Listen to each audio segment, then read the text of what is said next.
Good morning, Year 11. This is Mr. Hutchings.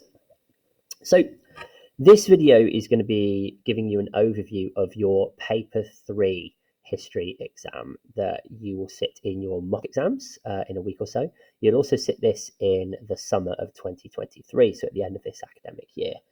This first video is really just going to be giving you an overview of the paper, what the questions look like, and some helpful tips and tricks when it comes to answering the questions in this paper. I'm not going to get into how to answer each individual question at this point. I will be recording separate videos for that, and they will be uploaded to the Google Classroom over the course of the next few days. We've also set up the ISCA History YouTube channel again, and the videos will be posted on there as well. So if you do want to go away and have a look at how to answer the individual questions and have another look at this overview video, you can either go on Google Classroom over the next few days, they'll be up there, or you can search ISCA History in YouTube. So without further ado, onto this paper. So you've completed one of these before. This was the paper that you did at the back end of year 10. So when you did your mocks in year 10, you did a paper 3, you did a Germany paper. So this shouldn't be a complete surprise to you. There should be some familiarity in here for you. Front cover, I'm not going to spend too long talking about, but there are a few things on here that you need to bear in mind. Hopefully you know your names by this point. If you don't, we've got bigger problems. Centre number, you will be told that when you get into your mock exam. Candidate number as well, you should hopefully know that by now. First piece of information that you need to be aware of on the front page is the amount of time that you get. Where most people go wrong on these history papers is because they're really bad at managing their time. So it's really important that you're very, very clear with yourself about how long you've got for each question, or certainly how long you should be spending on each question. You get 1 hour 20 on this one, and rather helpfully, the paper is split up into section A and section B. You should really be looking to spend about 20 minutes on section A. Those are the first 2 questions in the exam, which means for section B, you should be looking to spend roughly an hour. Now, obviously, if you go sort of 5 minutes or so over these timings, that's really not the end of the world. This is really just meant as a guide. So do try and stick to those timings as best you can. What this doesn't mean is if you finish section A within 15 minutes, you just sit around not doing anything for 5 minutes. Obviously, you move on to the next section. Okay? Also, with this paper, it's quite different to the other papers. With the other papers, you can answer any question in any order, whatever you want to do. With this one, you can't do that. You have to answer each section together. So, for example, what I mean by that is you can either choose to answer all of section B first and do all of it all the way through, or you can choose to answer all of section A first, or you can do it the other way around. But you have to do it in order like that. So if you're choosing to do section B first, you have to follow it all the way through. Okay, you can't just do one question from section B and then dip into section A. If you choose to start with section B, you do it all the way through. Okay, you can't do it any other way because the questions in section B build on one another. So if you haven't done the first one, you can't possibly hope to answer the last one. All right, so you must do section B in order.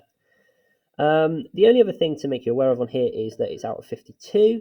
Now, obviously, it's really, really difficult to predict what marks are going to equate to what grade. You've got 3 papers to do, not just this one, when you do your actual GCSE. So it's really tough to say this mark will get you a 5 or this mark will get you an 8 or whatever. As a general rule, though, a 5 is somewhere around 55 to 58%. So you're probably looking at about 28 marks, really, to guarantee you a 5. Obviously, sometimes that's a bit lower, sometimes it's a little bit higher, depending on how everybody else across the country does. But generally, if you get around 28, you're probably looking at a 5. Now, usually, if you're looking for that magic grade 9, that's generally about 83 to 85%. Okay, so you're certainly wanting to get into the mid 40s. All right, if you want to be going for that 9, which all of you obviously should be. Okay, so I'm going to move on and just talk you through what the rest of the paper looks like. Now, let's get this front cover out of the way. The first sheet that you will find, it says section A, nice and big at the top. So you know that these first 2 questions are all about are only linked to section A. You get a source. This will always be source A. Now, the first thing that I want all of you to do when you get this first source is to just cross out the provenance, okay? Because you do not need it. Get rid of that provenance for the first question. If you leave it there, some of you are going to get confused and you're going to start talking about how it was written by a British person, or, oh, it was written 10 years later, so it's not reliable. We don't need that for the first question, so just save yourself the trouble and the confusion and just get rid of that provenance. Okay, we've then got question one. Question one is a nice 4-marker. It's an inference question. Okay, there will be a separate video for this on the Google Classroom and YouTube. Question 2 is an explain why question, so it's 12 marks. So for this first section, section A, you can get a total of 16 marks. These first 2 questions are a really nice opportunity to really bank some marks. Okay, so inference first, then explain why. They give you lots and lots of blank pages, but please don't be scared by that. This is just for people with monster handwriting. So if that's not you, don't worry, you definitely don't need to fill it. Then we move on to section B. Now, section B is the majority of this paper. And like I said, if you have to start and finish it in order. You can't just do the end of section B and then the start. You have to do it start to finish. Okay, so we start off with a utility question. So how useful are sources B and C? Again, you get lots of room for that. We then have 3 interpretation questions. The first one is asking you what the main difference is between the 2 interpretations. Remember, interpretation just means opinion. The second question then asks you why these 2 interpretations might be different. And then the biggie at the end is the 16 marker. All right, 20 in total because you do get 4 marks for spelling, punctuation, and grammar as well.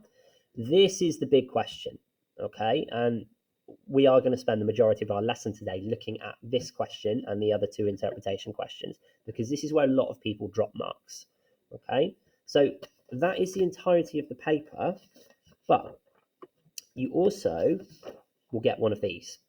You'll get a sources and interpretations booklet along with your paper.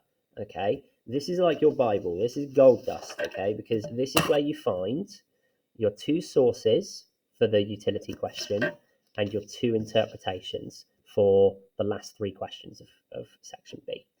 Okay, now the first thing that you need to do when you pick up your paper is to go through and do something called unpacking. Now, I like to use an analogy with my groups whereby I say the first thing you do when you enter a hotel room, because it doesn't feel like your room yet, you need to unpack and you need to make it feel a little bit more comfortable for you. So it feels a little bit more like your space. Now, lots of people get very anxious with the history papers, probably fairly, because you have lots and lots of blank space. And that's quite intimidating, isn't it? If you don't really know what you need to write, if you're not feeling particularly confident on that day, if you've got loads and loads of blank space, that's probably going to make you a little bit concerned. Okay?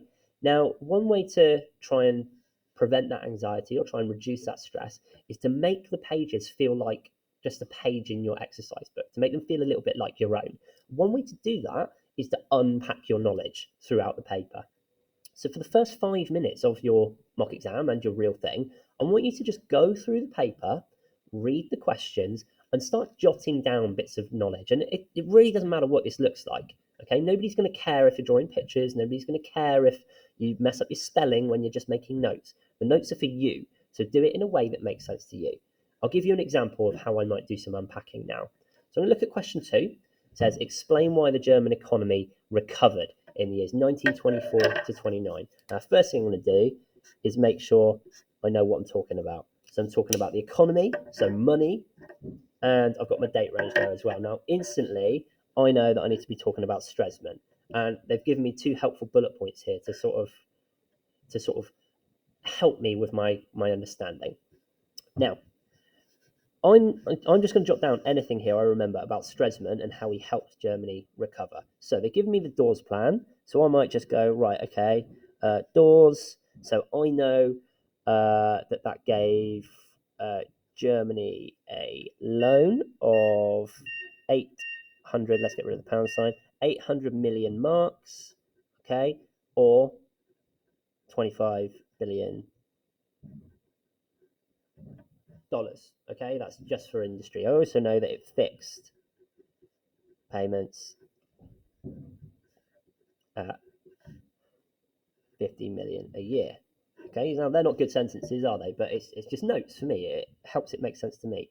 I also know that he brought in the Young Plan in 29. So this takes reparations down from 6.6 billion to 2 billion. I also know that it extended the deadline by 59 years. Okay, so I'm just adding bits here that are going to be really useful to me when it actually comes to writing my answer.